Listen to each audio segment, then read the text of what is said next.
tidur. Assalamualaikum warahmatullahi wabarakatuh. Nahmadu nasholli ala rasulil karim wa ala alihi washabihi ajma'in. Alhamdulillahirabbil subhanahu wa ta'ala. Kita sebentar lagi akan sahur. Sahur itu dianjurkan untuk diakhirkan menjelang subuh begitu kan, dengan syarat tidak meragukan. Tapi kalau kita berbuka dianjurkan untuk disegerakan. Begitu beduk kita buka dulu. Nah, waktu sahur ini adalah waktu yang sangat mustajab untuk berdoa.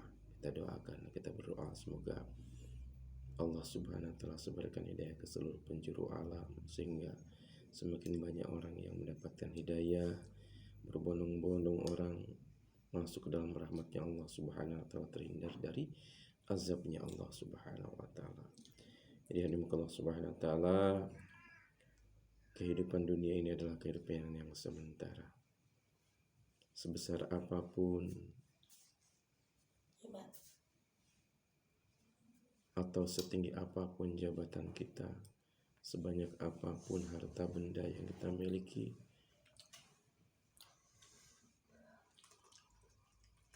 maka pada suatu saat akan kita tinggalkan.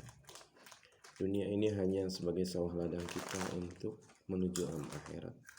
Apa yang kita tanam di dunia ini, maka itulah yang akan kita petik di akhirat. Kullu nafsin dha'iqatul maut. Setiap jiwa itu akan mati. Maka yang terpenting dalam kehidupan umat ini bukan tingginya jabatan, banyaknya harta, atau masyhurnya nama. Tapi yang paling penting yang harus kita persiapkan adalah bekal untuk menghadapi kematian. Karena Rasulullah SAW pernah bersabda kepada para sahabat, bertanya tentang orang yang cerdik. Maka sahabat mengatakan begini, begitu, dan sebagainya. Tapi Rasulullah bersabda bahwa orang yang cerdik adalah orang yang senantiasa mengumpulkan bekal untuk hari kematiannya. Itulah orang yang cerdik. Jadi kalau Subhanahu wa ta'ala, sandang, pangan, papan itu hanya sekedar keperluan saja. Yang tujuannya adalah untuk menunjang pengabdian kita kepada Allah. Sebagai makhluk Allah, kita dituntut untuk beribadah kepada Allah Subhanahu wa ta'ala. Nah, sebagai umat Rasulullah SAW, kita dituntut untuk meneruskan perjuangan Rasulullah SAW. Maka untuk itu hadirin Allah Subhanahu wa ta'ala, kita harus mempersiapkan hari yang amat penting, yaitu hari kematian kita. Itulah yang akan menentukan kehidupan kita yang panjang. Apabila kematian kita berhasil, mampu melampaui kematian dengan baik, Masya Allah, maka kebahagiaan yang panjang menanti kita. Surga dengan berbagai macam kenikmatan-kenikmatan yang tiada terkira. Sementara kalau kita tidak mampu untuk melampaui ujian kematian, dalam arti kita mendapatkan kematian yang buruk, maka kehidupan yang panjang di akhirat ini merupakan beban kesengsaraan, lautan penderitaan, samudra kesusahan dalam jangka waktu yang tidak terbatas. Maka untuk itu Allah Subhanahu wa ta'ala, setiap diri kita ini harus berusaha agar bagaimana kehidupannya ini dilalui dengan penuh ketakwaan, ketaatan kepada Allah, menghidupkan sunnah-sunnah Rasulullah SAW dalam kehidupan. Jadikan Islam itu sebagai acuan kehidupan kita, karena memang untuk itulah kita dihidupkan oleh Allah Subhanahu wa ta'ala, untuk beribadah kepada Allah. Dan sebagai umat Rasulullah adalah untuk menyambung, untuk meneruskan perjuangan Nabi Muhammad SAW. Jangan hanya karena harta, kedudukan, pangkat, anak-anak, keluarga, dan sebagainya ini akan membuat kita lalai kepada Allah, lupa persiapan untuk menghadapi kematian.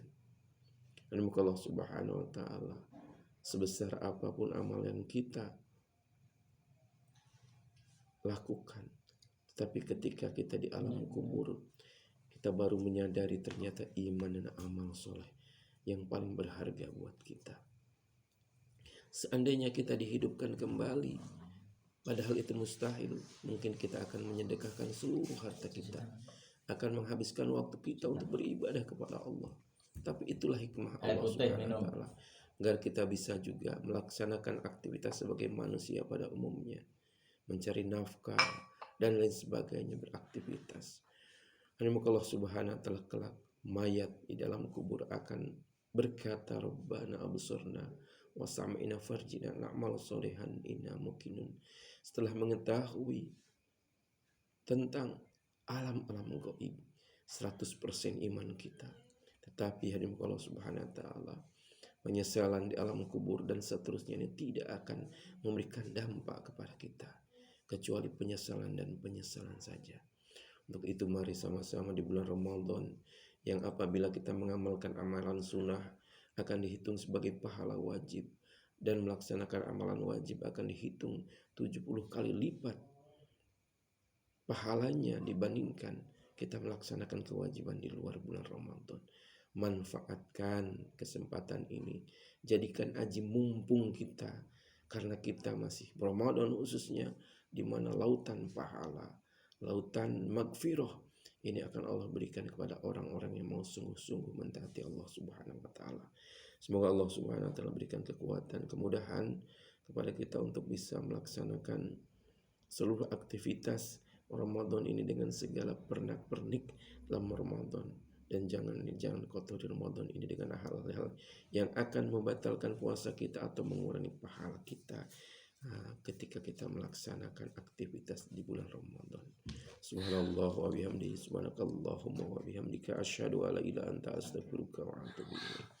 Assalamualaikum warahmatullahi wabarakatuh.